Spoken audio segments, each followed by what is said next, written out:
প্রতিদিন একঘেয়ে চিকেন রান্না না করে চিকেন রান্নার পদ্ধতিটা একটু বদলে দিন, দেখবেন স্বাদটাও বদলে যাবে। চিকেন ধুয়ে পরিষ্কার করে আদা, হলুদ, নুন আর সর্ষের তেল ভালো করে একটু মেখে নিন। একটু বেশি সময় ধরে মেখে নিয়ে ঢেকে রাখুন। তারপর কড়াইতে সর্ষের তেলে মেথি, গোটা গরম মশলা ফোড়ন দিয়ে কুচিয়ে রাখা পেঁয়াজ, লঙ্কা আর বেটে রাখা রসুন ভালো করে কষিয়ে নিন। তারপর দিয়ে দিন টমেটো কুচি, হলুদ, কাশ্মীরি রেড চিলি পাউডার, জিরে গুঁড়ো, ধনে গুঁড়ো।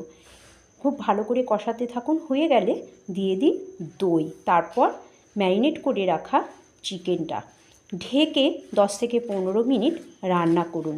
অপরদিকে অপর একটি পাত্রে সর্ষের তেলে শুকনো লঙ্কা, ক্যাপসিকাম, বড় বড় করে কেটে রাখা পেঁয়াজ, কাঁচা লঙ্কা ভেজে নিয়ে চিকেনের মধ্যে দিয়ে ঢেকে 10 মিনিট রান্না করে রুটি পরোটার সাথে পরিবেশন